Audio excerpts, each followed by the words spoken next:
regulars and welcome new listeners to the Reese on the Regular podcast. Today, I'm joined with my second guest, Tori.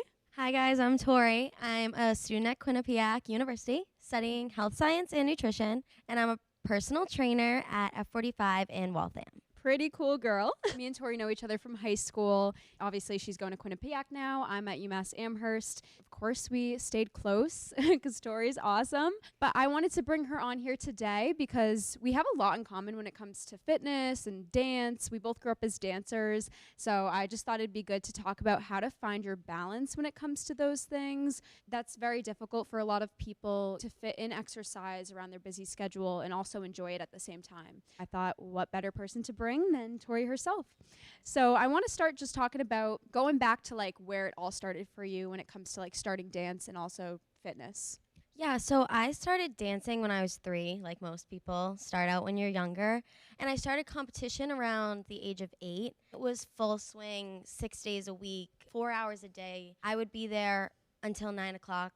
10 o'clock sometimes at night. Plus with school full time, it was very an active schedule. And people think it's not a sport, which it's considered an art, which I love actually. The athleticism of it is what I really loved. Right. I loved dancing. I loved creating art with my body, but I loved the athleticism part of it. And that's what really got me into exercise and bringing fitness as a big part of my life. Yeah. For me, I started around like 3 also. Yeah. I started just doing like ballet and jazz, I think. I didn't start competing until 8th grade or my freshman year because the studio I started at didn't do competitions and then they just started it. Then I actually switched studios and they always competed. So I was just like in full swing at that point. Even still, I feel like you were always going to competitions like every single week. I don't even know. I feel like you had a really competitive dance studio. I actually started out at a different dance studio and I left because I wanted to compete so bad. One of my friends went to Lynn and Jen, so I went there. And I loved it. They were amazing, and I just wanted to be that good. I was never someone who was naturally good, never had natural flexibility, never had natural technique. I wanted it so bad. They watched you for a year. You don't have to try out. They watch you for a full year to see if you can be on the competition team. Tryouts, you know how it is. Like, yeah, for us it was tryouts. We had to try out to be on the dance team. You never know how you're going to do that day or how you're feeling that day. So they watched me for a year, and then they invite you onto That's the so team. smart. Yeah. I joined the team, and they're working on your technique every day. They want you ready for competition. We went to like 4 competitions a year, and then we would have shows. I think it was a lot of people who compete every other weekend. I'm like, how do you do it? Oh, yeah. I watch Abby Lee, Dance Moms. I'm like, how do these girls do it? These poor girls. Definitely was like more low-key at my studio, which I really liked because obviously when competition and like recital did roll around, it was just such a high-stress time. What was your favorite style of dance, and what did you compete with the most? I always did contemporary or lyrical solos, but my favorite style was definitely hip-hop. Well, at first I loved hip-hop, and then I really got into contemporary. Everyone always used to say like my facials were the big part because I just loved like getting into it. Right. I've always loved music, and like if I didn't connect with the song, then it wasn't it for me. Yeah. So I think definitely contemporary. Mine was always hip-hop. I mean, when I was younger, it was definitely more contemporary because I wasn't that good at hip-hop. And then I went to a really great studio for hip-hop and just got so much more advanced with it. And even still, obviously, I don't dance as much anymore. Whenever I do have the chance to go to a dance class, it's always, hip-hop is my first choice. Especially if you're going to a walk-in class like that, the high energy of hip-hop is the best thing. It's just so fun. It doesn't even matter if you're going to like a class with like people that you don't even know. It's just guaranteed to be a good time. Yeah, dancers community. It doesn't matter if you know anyone or not. Everyone's going to support each other, which is the best part. We actually went to a dance class together. When was that? Last summer? It was last time. We need to do that again. We need to do it again because it was so much fun. We were dripping sweat after. We were all super nervous to go for some reason. Oh my it gosh. was me, Tori, and our friend Rose. It was just so much fun. Like, even though it was like fun. really hard, it was a great time. It was hard. That's why I and, love hip hop. We thought we were done. I was like, I know the dance. Like, I'm ready for this video. And then she added another 30 She's seconds like, okay, we're halfway through. I'm like, and I was like, I'm done. I'm done. What? It's just a really fun style of dance. Are you still dancing at all? Not at school. I don't dance at school. I was kind of ready to take a step back from it, especially because I've never been someone who put my main focus on school, which I never really needed to. But at school, it's really, really rigorous. The work is really hard, and I want to focus on that because the transition was so hard. Right. I don't know how it was for you, but for me, I was struggling with that transition. I focused on school, and I think it was hard for me to disconnect from my old studio and make it just about dance and be like, I'm going to take classes at school. Right. Because I'm like, if it's not at Lynn and Jen's, I don't want to be there, which is so bad.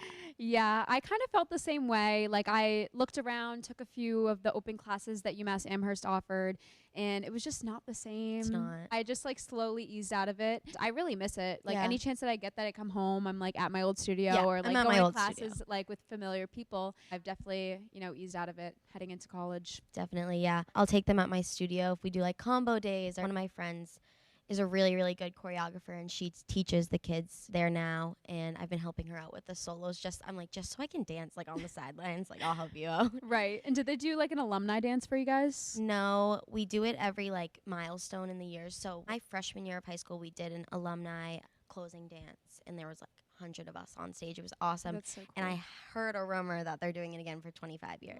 So that's exciting. Yeah, at my studio, they do it every year.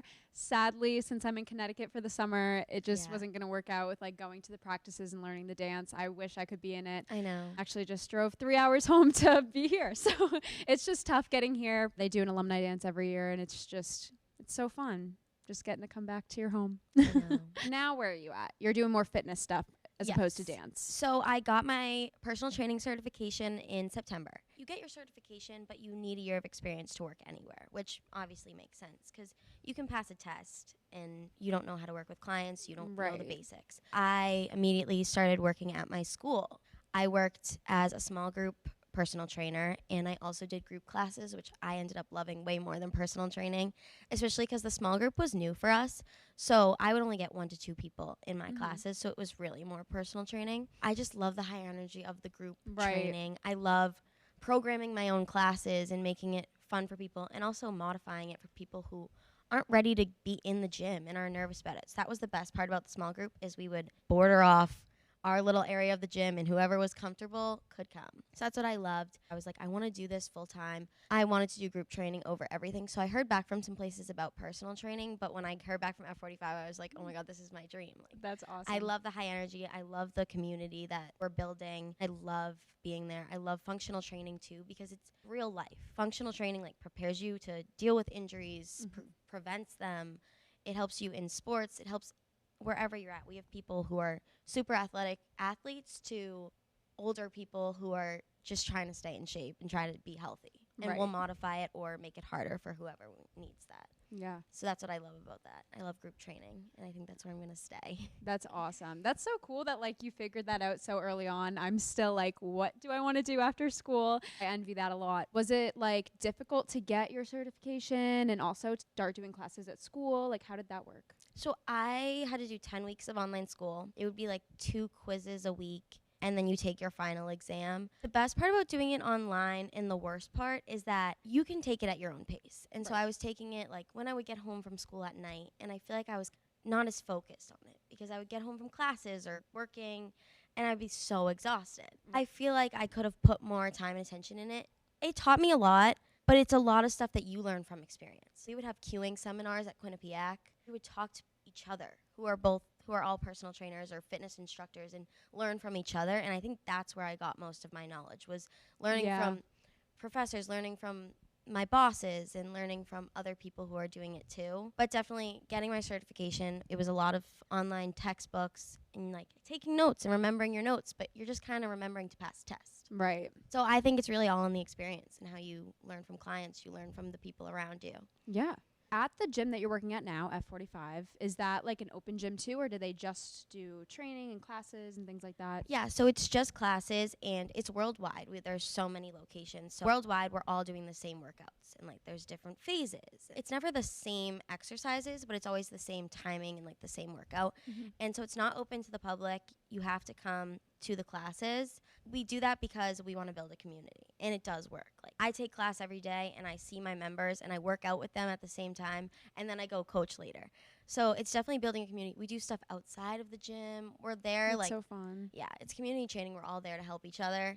And is it classes, like all ages? All ages, starting at 16. Yeah. And up. We just build a community, and we're there for each other, and the classes are so high energy that you don't really want to go alone. Like, you want to go every day and see those people and tell them about your day. I feel like that's something a lot of people struggle with when it comes to whether it be dance or sports or any sort of exercise, is because it can get difficult at times, especially getting motivated to go to the gym. People start to turn it into something negative. How do you go about keeping it a positive for yourself? It's really hard to stay motivated, obviously. So coming in and having that group and seeing like, oh, I want to go see so-and-so today. You know what I mean? Like, I've done a lot of different exercises. I've done a lot of different classes. I like to switch it up every now and then to stay motivated, because I went from lifting weights 6 days a week. You walk on a treadmill for 30 minutes. It gets boring and you get tired and you're like, I don't want to do this every day. Sometimes I'll switch it up. I'll go take a class. I'll go at school. I'll take a spin class. I don't have to do the same thing every day to see results, as long as you're moving your body, which you're the queen of. Like, as long as you're moving your body, like go on a walk, go to a class, try something new. I just want to stay active.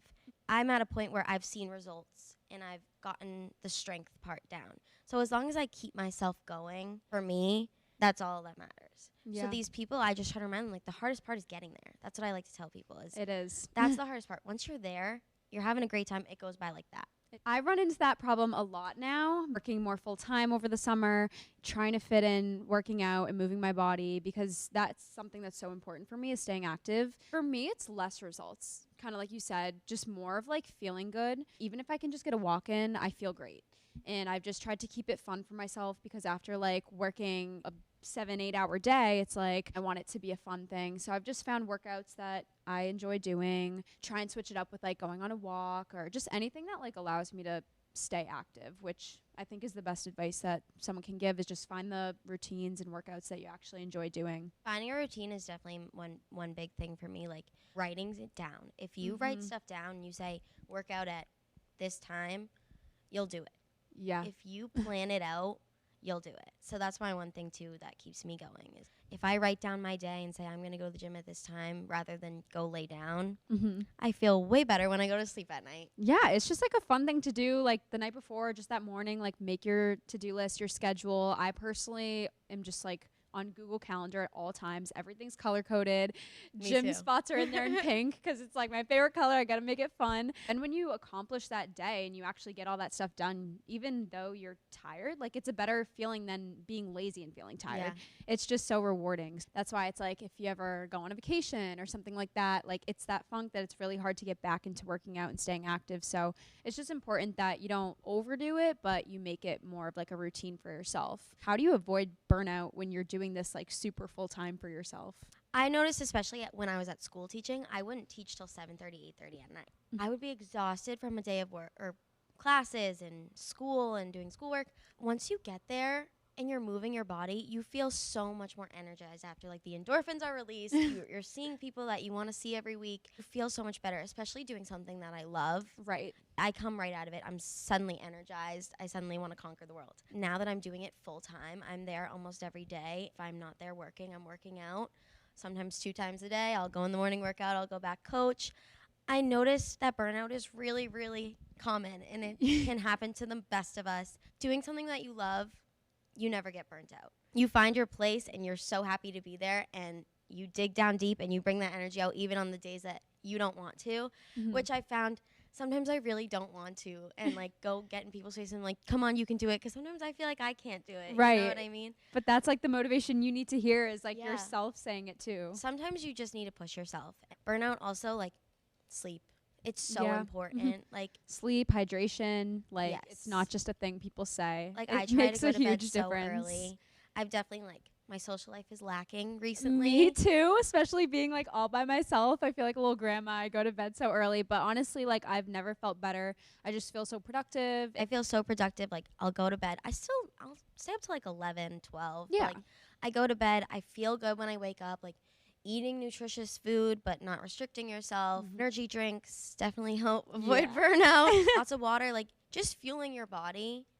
It helps so much, because on days where like I go out and spend too much time out or like stay out too late, I don't feel good the next day. Yeah. And like sometimes that's the price you'll pay for a good time, but every day is too much for me. Exactly. Like, it's important to have fun, obviously, but like every day is too much sometimes. I know you said it was kind of a difficult transition into college, probably just overall, but looking at it from like a fitness exercise standpoint, what were the biggest challenges? Sleep schedule at college and like the diet and everything that is hard for all college kids. Yeah, for me, definitely. I was in such a great routine, like with dance and with school and with exercising. I was in my routine and I was set and I was in the best shape of my life, felt the strongest I've ever felt before I went to school.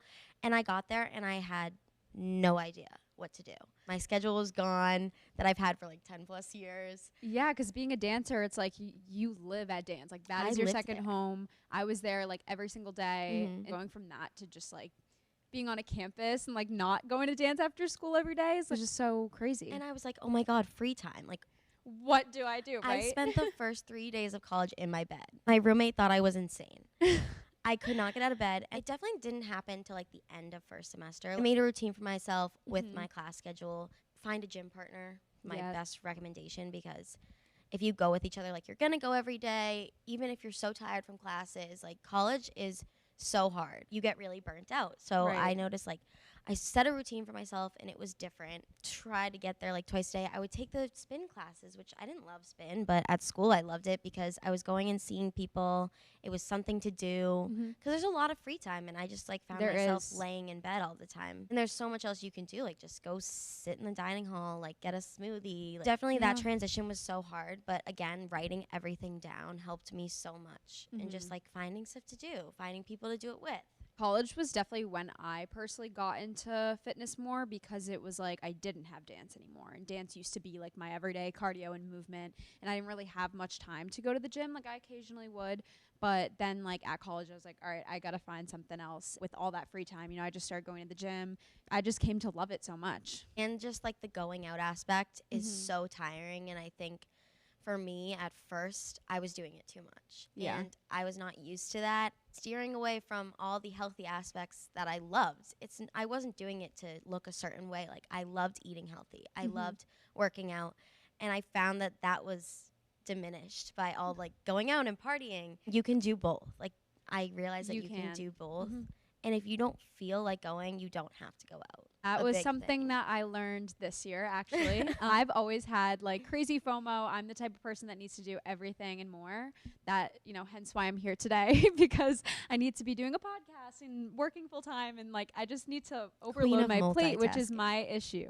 So my first year of college, I always had FOMO. I needed to be at every single possible plan, be out all night, all hours of the night. That just really burnt me out. My second year after I had like did everything 100 times over, it finally clicked for me that like it's okay to have some downtime. And I think I just like matured more as well. So I like finally, you know, would spend some Friday nights in just like self-care and like really just listening to my body, knowing that it's okay to not do everything at all times, because I definitely got a little carried away my first year. I did obviously too. Everything's new and it's like you want to have fun. Also try and fit in like exercising and homework and everything. It's just important to really balance everything out.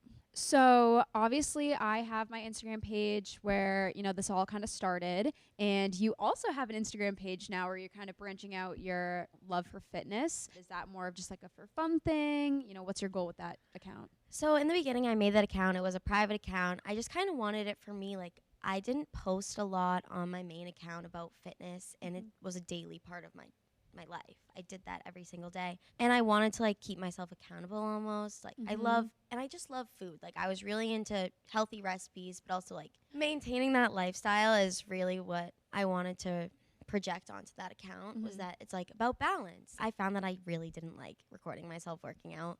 So I had a very like lacking on that Instagram. Right. That is tough. I do it sometimes, but like it is really tough. You know, people are looking at you in the gym and they're like, what is she doing? Yeah. And like I really wanted to share my workouts too, because that's my favorite thing is programming workouts. And then I would be in my group classes teaching and I'm like, oh, I want to record them, but I'm using my phone for the timer or I'm using my phone for the music. And I'm like, I don't want to mess up the flow here. And I don't want it all to be about social media. Right. And I don't want to make people uncomfortable. Like that's their safe space to work out. And I'm just there to help them. I'm not there to show them to the world. So I don't post on it a lot, but I really want to. I want to share my workouts with people, and I've started recording a little bit. Yeah. And especially at F45, like we record, but we don't make it the main priority, obviously. But we like to show that we're having fun, show how hard people are working. Like when we add progressions, like the other day I was standing on a Bosu ball while doing battle ropes, and I was like, I need to record this. That was crazy. I was like, this girl is crazy. The workouts are crazy, and they're so fun. I think it's smart that you guys are posting stuff because it does make it look like so much fun. Like it makes me want to go and take a class. I definitely have to. It's on the bucket list. I can also agree that like I use my Instagram as a way to just motivate myself as well. I post this stuff for everyone else to motivate them, but it also holds me accountable. I'm like, all right, what am I going to put on there today? Like, let's do something fun and like, let's make a good meal. I definitely want to get better at it because I want to bring in clientele in other ways. I want to grow from my Instagram too. And what is the name of your Instagram? Tori Time? Tori Time _fit. Go follow her, guys. What are you doing if you don't? No, but I love it. I'm going to start posting more. She's gonna after today. We've inspired her. For mine, it's kind of just like everything. I like that you're really focusing it on what you love. And I noticed that I post a lot more about food, but I'm gonna get better. I try so hard not to post too much food, but it's just like so hard not to always post my food. Like I love to make pretty meals and just let me know if you guys get annoyed with too many food posts because there's a lot in my camera roll that I still don't even post. I love it. It's so much fun. And that's like a really important part about eating healthy and also working out. Like we talked about, finding workouts that you like is also just like finding fun meals that you like and that you enjoy and making it a fun thing versus like something you have to do. Just makes it easier to find a balance with being healthy, is just making it fun. Obviously, as a dancer, we kind of talked about the challenges of like not having the right technique, not being perfect. That's a really tough thing that a lot of dancers struggle with. And I can totally agree. I had terrible technique as a dancer. Part of the reason why I loved hip hop so much, because you could just do whatever you wanted.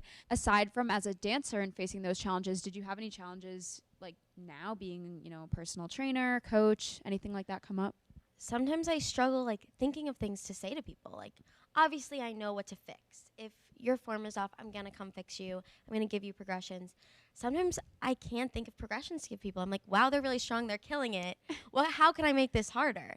And that's something I try to think about. But when you're in the moment and there's a high intensity class going on, I'm like, what can I give them? Yeah. And so that's what I've been really trying to focus on recently. Like the other day we had some sort of plank work and I was like, oh, I'm going to put a weight on their back. Like, trying to think of things quickly and challenge people in that high speed 45 minutes is something I'm working on. I totally get that. That's really just like the challenges overall of being like a coach or a leader, because right now, like I'm coaching, you know, a lot of students who are working with me with my job this summer. Just trying to think of quick advice for them can be really hard. So that's like just a really good skill to have, and that's going to really just build up your confidence and communication overall, which I think is great. Yeah, I think definitely leadership ability. Like I think that's something that I'm lacking. When I go and teach a class by myself, I'm like, I'm here, I'm ready, and I have high energy for them. Sometimes it's like you don't always want to be the leader. You just want to be in the back of the room and just be quiet.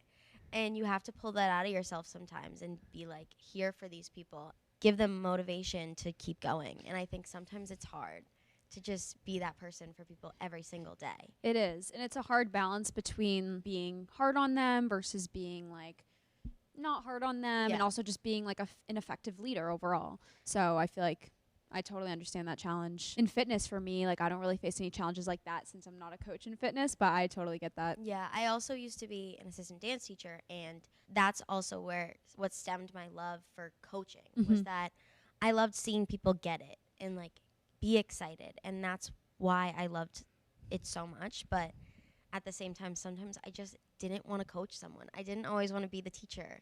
I wanted to be the student. The hard part sometimes is just pulling it out of yourself to sometimes be strict with the dancers or sometimes be the fun teacher. So sometimes it's hard because you don't want to be the bad guy or you don't want to be correcting people all the time. Exactly. But you're making them better in a sense. And that's what I try to remind myself is they need it. Yeah. You're making people better. At the end of the day, they're going to thank you for it. And you're going to feel like so rewarded. Yeah. Like when you see them succeed and it's work that you put in to help them, it's just so rewarding. It's definitely, people aren't lying when they say teaching is a fulfilling job or coaching. It's such a fulfilling job. And even if I'm not making the most money or I'm spending the rest of my life teaching yoga or coaching fitness, like it's so fulfilling seeing people reach their goals or be on stage dancing. It's so fulfilling when you watch them, and it gives you a purpose. The title of this episode is Finding Your Balance. Do you ever feel so unbalanced in life that you've like considered quitting, whether that be dance or just going to the gym or coaching? You get really burnt out, like we were talking about, and sometimes you're just never going to get it. I would have turns in my solo, and I would never get it, and I would go on stage, and I would fall out of them, and I'm like, I want to quit. Like, you work so hard, all these hours, for 2 minutes on stage. That's the crazy thing about dance. If it doesn't go perfectly in those 2 minutes, you're going to want to quit. You're going to want to cry. For me, I'm one of those people that I can brush it off. Like, I can brush it off and just say, oh, well, I'll do better next time. But there's several times where it gets to you, and you don't want to tell anyone. You don't want to make other people nervous to go on stage. But there's so many times that I've wanted to just throw in the towel. And same with fitness, especially like those first 2 weeks of college when I was like, why am I doing this? Why do I go to the gym every day? I don't have to. No one's making me. And it's like because I love it. So you just have to remind yourself that you love it. Because if not, I'll quit. But I love it so much. So I just have to remind myself that I love it. Is there anyone in particular that's helped you get out of that funk of wanting to quit? Yes. One of my dance teachers, Miss Jen Corbett, if she's watching this, love her. But she was one of those people that would motivate me so much. Like, I liked being yelled at. She wasn't like a huge yeller, but I like being yelled at. I like being pushed. And having someone there, like, when we would be in warm-up and we would be doing the fitness part of it, and I'd be in a plank and she's screaming at me, you can do anything for 30 seconds. I truly believe every time I'm in a plank now that I can do anything for 30 seconds. So I just always wanted to be like her. I wanted to be a teacher like her. Even if I wasn't teaching dance, I wanted to coach the way that she coached and still be strict, but motivate people and make them the best that they can be, because she was not going to let us go on stage anything less than perfect, and I like that. Her motivation for me was really what kept me going, and her belief in her students. She believed in me that I could be a fitness coach. Now I'm here. Even though I wasn't going into dance, she knew that whatever I did with fitness that I could accomplish, and I'm feeling like I'm getting there. So that's awesome. So Tori, what is the best advice you can give to help others find balance in their life? So for me, like I've said, writing stuff down definitely helps. Making a schedule, making a plan, that's what helps me find balance. Doing stuff for you, that'll make you happy. Focusing on the present, which we said we both struggle with. Something that I'm really working on is that I don't need to keep thinking about tomorrow or the next thing. Just being present and doing what I love. There's always tomorrow. There is always tomorrow. Start over tomorrow. If it's not as good, don't quit. So just reminding yourself that you can always start over is what helps me stay motivated. There's always a goal to achieve. That's what helps me find balance and still stay motivated. You can always get better. You can always get stronger. That's what helps me, at least. Something I'm also working on, just staying in the present. That is something I really struggle with. I'm always stressing about the future. Whenever I do find that I'm staying in the present, I feel so balanced. When I am thinking about tomorrow and all the things on my plate and I'm not writing them down is when I start to feel super unbalanced and overwhelmed. I think that's awesome advice that you gave, is just keep yourself organized and stay present. So any last thoughts from you? Anything else you want to share with the podcast? I'm a big fan of Reese on the regular. Just so everyone knows. I'm a bigger fan of Tori, guys. That's why she's here. I'm trying to strive to be more like her and post like her. Oh, stop. Honestly, I think it's great to look up to people. I look up to you as well. Staying so motivated with fitness and really finding a passion so early on. I think that's so awesome. It's good to be inspired by your friends. Definitely that too. For like sure. I've never felt I ever had to compete with my friends. You doing what you're doing and me doing what I'm doing, like we're helping each other, and like you inspire me with your Instagram, and I think that's so important. Like, surround yourself with people who inspire you, and that also is going to help you stay balanced, eliminating the negative, the toxic. My dad always used to say, surround yourself with good people and good things will come to you. So I love that. I think that that's what's happened with the people that I surround myself with. Awesome. Well, thank you so much, Tori, for coming on. This was so much fun. Me. We'll definitely have Tori back again. Thank you all for watching. We'll see you guys next time. See you. Bye.